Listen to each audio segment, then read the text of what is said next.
History का तुम्हारा पढ़ाया गया था राष्ट्रवाद का उदय। राष्ट्रवाद, यूरोप में जो राष्ट्रवाद का उदय हुआ था उसके बारे में, उसी में आगे हम लोग चल रहे हैं। यह फर्स्ट सेकेंड पार्ट था। थर्ड पार्ट पढ़ते हैं, क्रांतियों का युग। जो क्रांति वहां हुआ 1830 से 1848 के बीच में, उसके बारे में हम लोग पढ़ रहे हैं। ठीक है। जैसे जैसे रूढ़िवादी व्यवस्थाओं ने अपनी ताकत को और मजबूत बनाने की कोशिश की, यूरोप के अनेक क्षेत्रों में उदारवाद और राष्ट्रवाद का क्रांति से जोड़ कर देखा जाने लगा। इटली और जर्मनी के राज्य, ऑटोमन साम्राज्य के सूबे, आयरलैंड और पोलैंड ऐसे ही कुछ क्षेत्र थे। इन क्रांतियों का नेतृत्व उदारवादी राष्ट्रवादियों ने किया, जो शिक्षित मध्यवर्गीय विशिष्ट लोग थे। इनमें प्रोफेसर, स्कूली अध्यापक, क्लर्क और वाणिज्य व्यापार में लगे मध्य वर्गों के लोग शामिल थे। अर्थात यहाँ पे बोल रहा है रूढ़िवादी व्यवस्था में, जिस तरह से यहाँ हम लोग देखे थे यूरोप में कि किस तरह से सब कोई रूढ़िवादी व्यवस्था की अपनी ताकत और मजबूत बना रहे थे।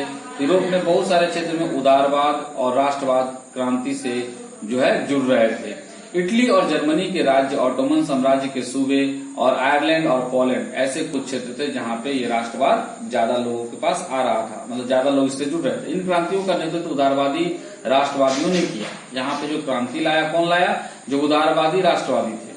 और ने किया शिक्षित मध्य वर्ग, मतलब इसमें कौन जुटे ज्यादा? शिक्षित मध्य वर्ग लोग, है ना, जैसे प्रोफेसर, स्कूली अध्यापक, क्लर्क, वाणिज्य व्यापार में जो लगे हुए लोग। पहला विद्रोह यानी प्रथम विद्रोह फ्रांस में जुलाई 1830 में हुआ। फ्रांस में पहला विद्रोह कब हुआ? 1830 में। बुर्गो राजा, जिन्हें 1815 के बाद हुई रूढ़िवादी प्रतिक्रिया के दौरान सत्ता में बहाल किया गया था। बुर्गो का जो राजा था, है ना, वह जिनको 1815 में वहां रूढ़िवादी प्रतिक्रिया के दौरान उनको सत्ता दिया गया, उन्हें अब उदारवादी क्रांतिकारियों ने उखाड़ फेंका। जो क्रांति हो रहा था उस क्रांति में उनको हटा दिया गया। उनकी जगह एक संवैधानिक राजतंत्र स्थापित की गई, जो संवैधानिक लिखा हुआ था, और राजतंत्र आया जिसका अध्यक्ष लुई फिलिप था। जिसका अध्यक्ष कौन था? Louis Philippe. मैटरनिक ने एक बार यह टिप्पणी की थी कि जब फ्रांस छींकता है तो बाकी यूरोप को सर्दी जुकाम हो जाता है। मतलब अगर एक छोटा सा भी कुछ बात फ्रांस में होता है तो पूरे यूरोप में वह बात फैल जाती है। जुलाई क्रांति से ब्रुसेल्स में भी विद्रोह भड़क गया, जिसके फलस्वरूप United Kingdom of the Netherlands से अलग हो गया। मतलब इस तरह से जुलाई की क्रांति हुई और ब्रुसेल्स में भी विद्रोह भड़का, और उसके बाद क्या हुआ? United Kingdom of the Netherlands, जो नीदरलैंड था यूनाइटेड किंगडम, वो भी क्या हो गया? तो इससे अलग हो गया। यूनाइटेड किंगडम अर्थात जो आज का इंग्लैंड है ना, वह किससे अलग हो गया? द नीदरलैंड से। एक घटना जिसने पूरे यूरोप के शिक्षित अभिजात वर्ग में राष्ट्रीय भावनाओं का संचार किया, वह थी यूनान का स्वतंत्रता संग्राम। वो क्या था? जो घटना जिसके चलते सब कुछ हुआ, वो क्या था?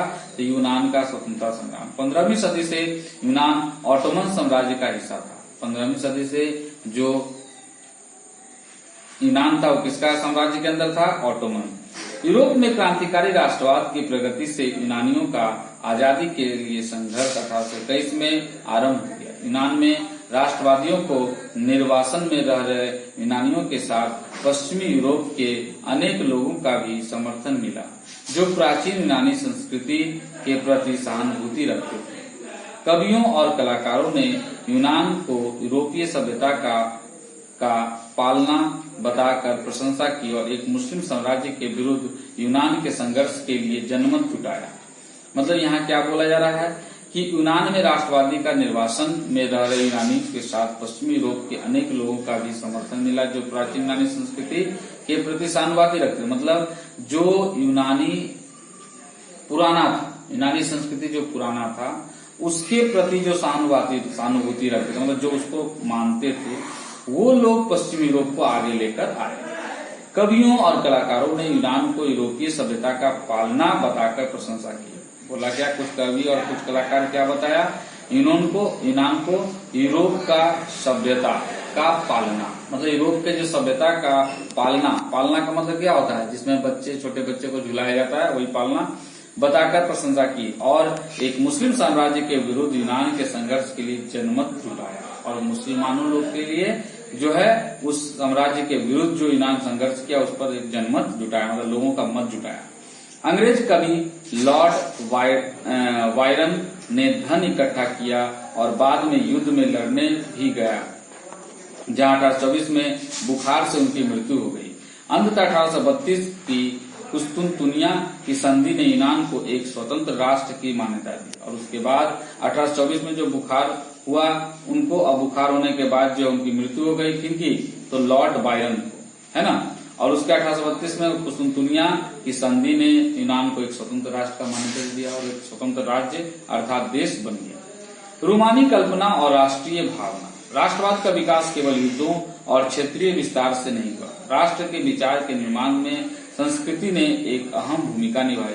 कला, काव्य, कहानियों, किस्सों और संगीत ने राष्ट्रवादी भावनाओं को गढ़ने और व्यक्त करने में सहयोग दिया। आइए हम रूमानीवाद को देखें, जो एक ऐसे सांस्कृतिक आंदोलन था, एक खास तरह की राष्ट्रीय भावना का विकास करना चाहता था। अर्थात रूमानी मतलब जैसे भूत प्रेत वाली बात होती है, उस तरह का यहाँ पे ज्यादा लोग मानते थे, तो उस चीज को जो है लोग को ज्यादा दिमाग में आया, कहानी किस्सा ज्यादा इस पे चलता था, है ना। अतः इस रूमानीवाद के चलते जो है सांस्कृतिक आंदोलन हुआ और खासतौर पर राष्ट्रीय भावना को लेकर ज्यादा लोग आगे बढ़े। आमतौर पर रूमानी कलाकार और कवियों ने तर्क वितर्क और विज्ञान के महिमा मंडन की आलोचना की और उसकी जगह भावनाओं, अंतर्दृष्टि और रहस्यवादी भावनाओं पर जोर दिया।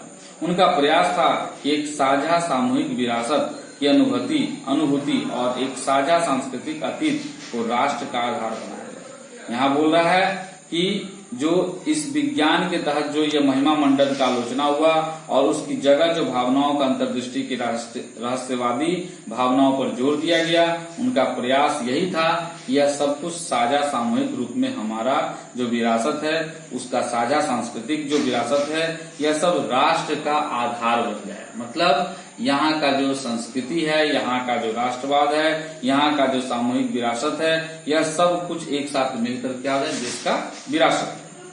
जर्मन दार्शनिक योहान गॉटफ्रीड जैसे रूमानी चिंतकों ने दावा किया कि सच्ची जर्मन संस्कृति उसके आम लोगों में नहीं थी। सबके पास जर्मन का जो गुण था, संस्कृति का जो गुण था, वो सब आम लोग में है।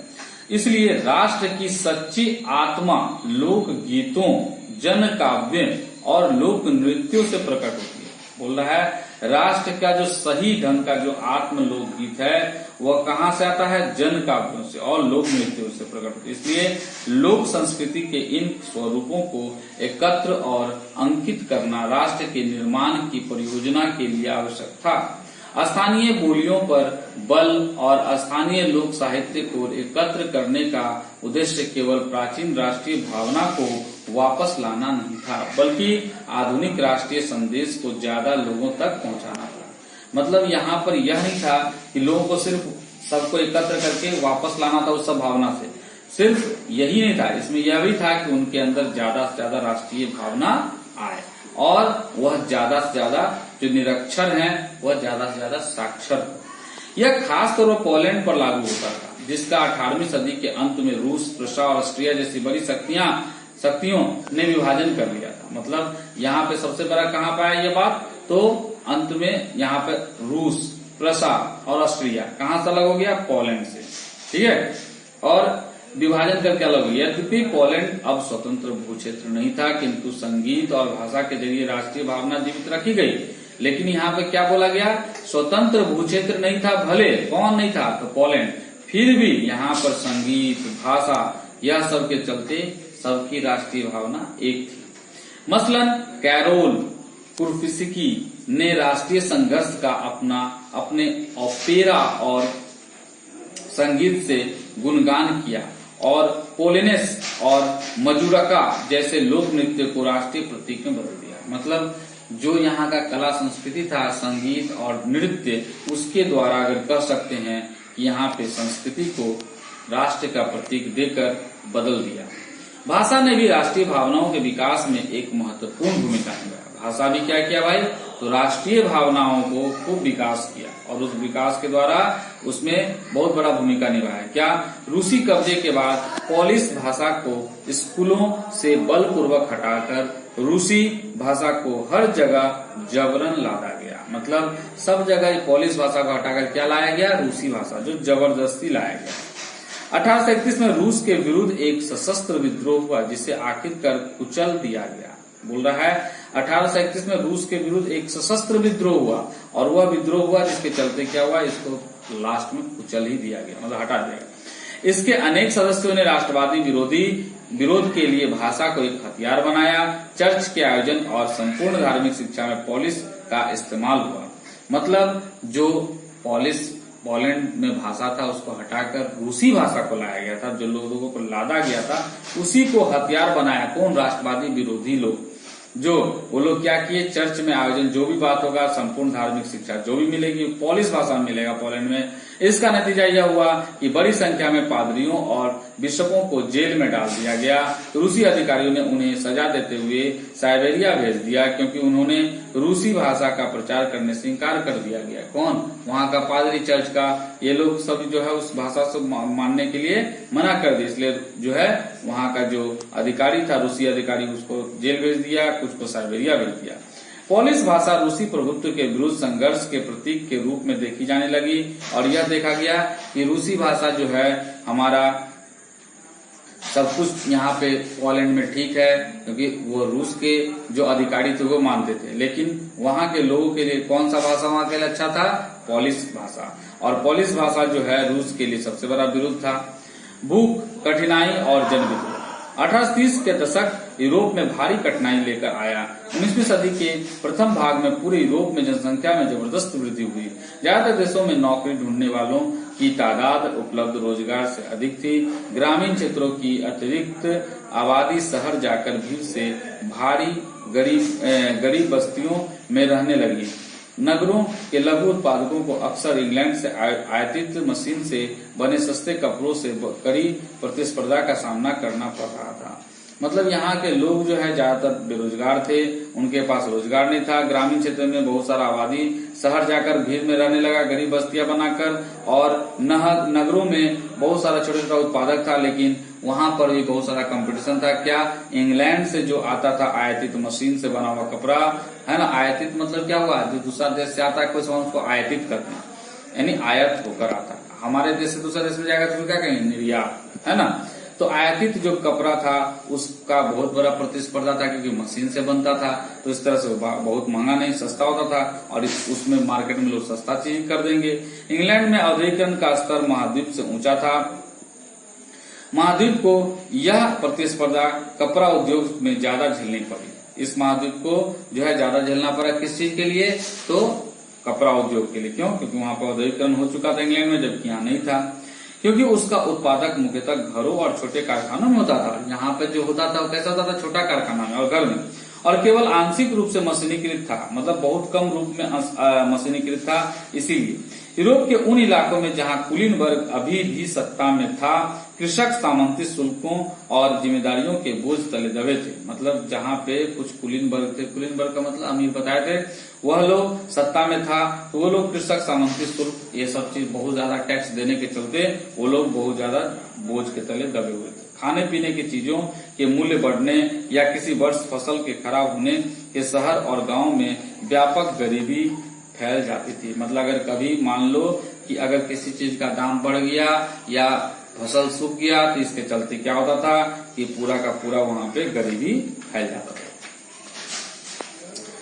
1848 ऐसा ही एक वर्ष था। खाने पीने की कमी और व्यापक बेरोजगारी से पेरिस के लोग सड़कों पर उतर आए। जगह जगह अवरोध लगाए गए और लुई फिलिप्स को भागने पर मजबूर किया गया। मतलब 1847 में ऐसा ही एक वर्ष आया जिसमें लोगों को खाने पीने की कमी हो गई और बेरोजगारी खूब ज्यादा फैल गया, जिसके कारण लोग जो है बहुत ज्यादा अवरोध करने लगे जगह जगह पे। लास्ट में लुई फिलिप को भागना पड़ा।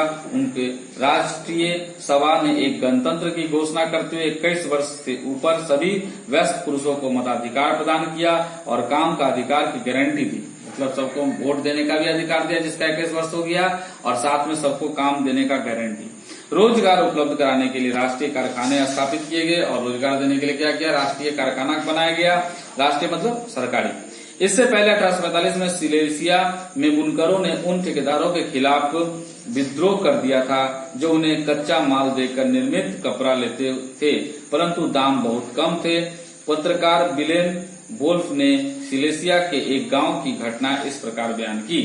उस मतलब 1845 में ऐसे ही हुआ था कि बुनकर लोग से जो ठेकेदार लोग मतलब जो कपड़ा खरीदते थे तैयार, वह बहुत सस्ता रेट में और वो लोग बेचते थे बहुत ज्यादा रेट में। तो इसको एक पत्रकार ने इस तरह से समझाया। इन गांव में 18,000 आबादी वाले हैं। सूती कपड़ा बुनने का व्यवसाय सबसे व्यापक है। श्रमिकों की हालत खस्ता है, मतलब खराब है। काम के लिए बेताब लोगों का फायदा उठाकर ठेकेदार ने बनवाए जाने वाले माल की कीमत गिरा दी और भी गिरा दिया। जो पहले खरीदा था उससे भी रेट गिरा कर लेने लगा। देखा कि अगर नहीं बेचेगा तो बेचना तो पड़ेगा ही उसको, क्योंकि बेचेगा नहीं तो खाएगा कैसे। 4 जून को दोपहर 2 बजे बुनकरों की एक भीड़ अपने घरों से निकली और 2 कतारों में चलते हुए ठेकेदार को कोठी पहुंची। ठेकेदार का कोठी सब पहुंच गया जितना बुनकर था। वे ज्यादा मजदूरी की मांग कर रहे थे। उनके साथ कभी घृणा का व्यवहार किया गया तो कभी धमकियां दी गई। इसके बाद यह भीड़ घर में जबरदस्ती घुस गई और चमचमाती खिड़कियां, फर्नीचर और चीनी मिट्टी की बनी निफिस चीजें तोड़ दी। एक अन्य गुट ने भंडारगिरी में घुसकर कपड़े के भंडार को लूटकर उसे तार तार कर दिया। ठेकेदार अपने परिवार के साथ पड़ोस के गांव भागा गया। हालांकि ऐसे व्यक्ति को उस गांव ने शरण देने से इंकार कर, मतलब पड़ोस गांव में भागा ठेकेदार, उसको भी वहां शरण नहीं मिला। वह 24 घंटा बाद सेना को बुलाकर उसकी मदद से लौटा। इसके बाद जो टकराव हुआ उसमें 11 बुनकरों को गोली मार दी गई। उसके बाद सैनिक को बुलाया और सैनिक को बुलाकर क्या किया कि उन लोगों को शांत करवाया, लेकिन उसके बाद 18 बुनकर को गोली मार दिया गया। ठीक है। उदारवादियों का क्रांति 1847 इसमें उदारवादी का क्या हुआ? क्रांति। 1847 में जब अनेक यूरोपीय देशों में गरीबी, बेरोजगारी और भुखमरी से ग्रस्त किसान मजदूर विद्रोह कर रहे थे, तब उसके समानांतर पढ़े लिखे मध्य वर्गों की क्रांति भी हो रही थी। जब 1847 में क्या हो रहा था? बहुत सारा गरीबी था यूरोप में, बेरोजगारी थी, भुखमरी थी, बहुत सारे किसान बहुत विद्रोह भी कर रहे थे। तो उसी के समानांतर बहुत सारे पढ़े लिखे जो लोग थे, मध्यम वर्ग के लोग, वह लोग क्रांति भी कर रहे थे। फरवरी 1847 में घटनाओं से राजा को गद्दी छोड़नी पड़ी और उसके बाद 1847 में जो घटना हुआ उसमें उसको गद्दी छोड़ना पड़ा। किसको? राजा को। एक गणतंत्र की घोषणा की गई जो सभी पुरुषों को सर्वाधिक मताधिकार पर आधारित था। यूरोप के अन्य भागों में जहां अभी तक स्वतंत्र राष्ट्र राज्य अस्तित्व में नहीं आए थे, जैसे Germany, Italy, Poland, Austro Hungarian साम्राज्य, वहां के उदारवादी मध्य वर्गों के स्त्री पुरुषों ने संविधानवाद की मांग को राष्ट्रीय एकीकरण की मांग से जोड़ दिया। उन्होंने बढ़ते जन असंतोष का फायदा उठाया और एक राष्ट्र राज्य के निर्माण की मांगों को आगे बढ़ाया। यह राष्ट्र राज्य संविधान के प्रेस की स्वतंत्रता और संगठन बनाने की आजादी जैसे संसदीय सिद्धांतों पर आधारित था। मतलब यहाँ पर जो पढ़े लिखे लोग थे, वर्ग के लोग, मध्यम वर्ग के लोग, उनके पास पैसा भी था और पढ़े लिखे भी थे, ज्ञान भी था। और ये लोग जो है जब राजा हटा तो उसके बाद जो लाया कानून वह इस तरह से था कि सभी को मत देने का अधिकार रहेगा। और यहाँ पे Germany, Italy, Poland, Austria Hungarian साम्राज्य, वो सब उदारवादी मध्य वर्ग स्त्री पुरुषों को ने संविधानवाद की मांग की। मतलब वहाँ उदारवाद नहीं चलेगा, क्या चलेगा? संविधान के अनुसार चलेगा। और राष्ट्रीय एकीकरण की मांग पर जोर दिया कि सारा राष्ट्र एक जैसा रहे। उन्होंने बढ़ते जन असंतोष को फायदा उठाया। लोगों का जो असंतोष था उसको फायदा उठाते हुए एक राष्ट्र राज्य के निर्माण की मांग को आगे बढ़ाया। और यह राष्ट्र राज्य का संविधान प्रेस की स्वतंत्रता, राष्ट्र का संविधान में क्या था? तो प्रेस को स्वतंत्र दिया गया, संगठन बनाने की आजादी दी और संसदीय सिद्धांतों पर आधारित जो भी कुछ होगा उसी का आधार पर होगा। जर्मन इलाकों में बड़ी संख्या में राजनीतिक संगठनों ने फ्रैंकफर्ट शहर में मिलकर एक सर्व जर्मन नेशनल असेंबली के पक्ष में मतदान का फैसला लिया। 1848 से 831 निर्वाचित प्रतिनिधियों ने एक सजे धजे जुलूस में जाकर फ्रैंकफर्ट संसद में अपना स्थान ग्रहण किया। तब क्या हुआ? 18 मई 1848 को 831 चुने हुए प्रतिनिधि कहाँ गए? सज धज कर जुलूस लेकर फ्रैंकफर्ट संसद में, है ना, और अपना स्थान ग्रहण किया। यह संसद सेंट पॉल चर्च में आयोजित हुई। उन्होंने एक जर्मन राष्ट्र के लिए एक संविधान का प्रारूप तैयार किया। इस राष्ट्र की अध्यक्षता एक ऐसे राजा को सौंपी गई, जिसे संसद के अधीन रहना था। मतलब यहाँ जो राजा राज्य करेगा वो कैसे करेगा, उसको कौन देखरेख करेगा, तो संसद। जब प्रतिनिधियों ने प्रशा के राजा फ्रेडरिक विल्हेम चतुर्थ को ताज पहनाने का पेशकश की, तो उसने उसे अस्वीकार कर उन राजाओं का साथ दिया जो निर्वाचित सभा के विरोधी थे। मतलब वह इसका विरोध कर दिया, बोला कि नहीं, हम राजा नहीं बनेंगे, है ना। और जहां कुलीन वर्ग और सेना का विरोध बढ़ गया, वहीं संसद का सामाजिक आधार कमजोर हो गया। संसद में मध्य वर्गों का प्रभाव अधिक था, जिन्होंने मजदूरों और कारीगरों की मांगों का विरोध किया, जिससे वे उनका समर्थन खो बैठे। अंत में सैनिकों को बुलाया गया और असेंबली भंग होने पर मजबूर हुई। और इस तरह से क्या हुआ, सैनिक को बुलाया गया और असेंबली क्या हुआ, जो पूरा बना था संसद वो भंग हो गया। उदारवादी आंदोलन के अंदर महिलाओं को राजनीतिक अधिकार प्रदान करने का मुद्दा विवादास्पद था। हालांकि आंदोलन में वर्षों से बड़ी संख्या में महिलाओं ने सक्रिय रूप से भाग लिया था। महिला खूब भाग लेती थी आंदोलन में, लेकिन उनको किसी प्रकार से कोई स्थान नहीं दिया गया था जब राजनीतिक अधिकार मिल रहा था। तो महिलाओं ने अपनी राजनीतिक संगठन स्थापित की, अखबार शुरू किया और राजनीतिक बैठकों और प्रदर्शनों में शिरकत की। इसके बावजूद उन्हें असेंबली के चुनाव के दौरान मताधिकार से वंचित रखा गया। और उसके बाद भी असेंबली का चुनाव जब हुआ तो उसमें महिला को क्या किया गया, हटा दिया गया, बोला वो वोट नहीं दे सकते हैं। जब सेंट पॉल चर्च में फ्रैंकफर्ट संसद की सभा आयोजित की गई थी, तब महिलाओं को केवल प्रेक्षकों की हैसियत से दर्शक दीर्घा में खड़े होने दिया गया। मतलब सिर्फ वो दर्शक के रूप में वो चीज को देख सकती है, न कि वोट दे सकती है।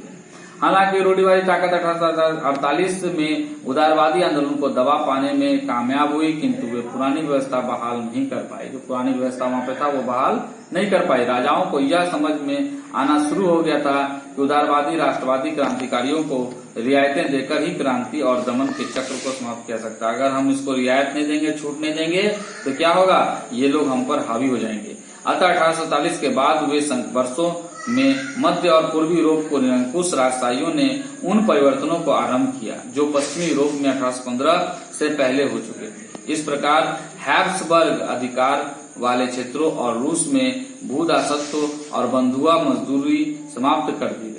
मतलब इस तरह से क्या हुआ, धीरे धीरे यहाँ पे हैब्सबर्ग अधिकार वाले क्षेत्र में रूस में जो भूदासत्व था, बंधुआ मजदूरी था, ये समाप्त हो गया। हैब्सबर्ग शासकों ने हंगरी के लोगों को ज्यादा स्वायत्तता प्रदान की। हंगरी के लोगों को ज्यादा स्वायत्तता मतलब आजादी दिया। हालांकि इससे निरंकुश मैग्यारों के प्रभुत्व का रास्ता ही साफ हुआ। और उसके बाद क्या हुआ, यहाँ जो निरंकुश मैग्यार थे उनका भी रास्ता यहाँ पे साफ हो गया। आज यहीं तक पढ़ेंगे, अगला दिन अगला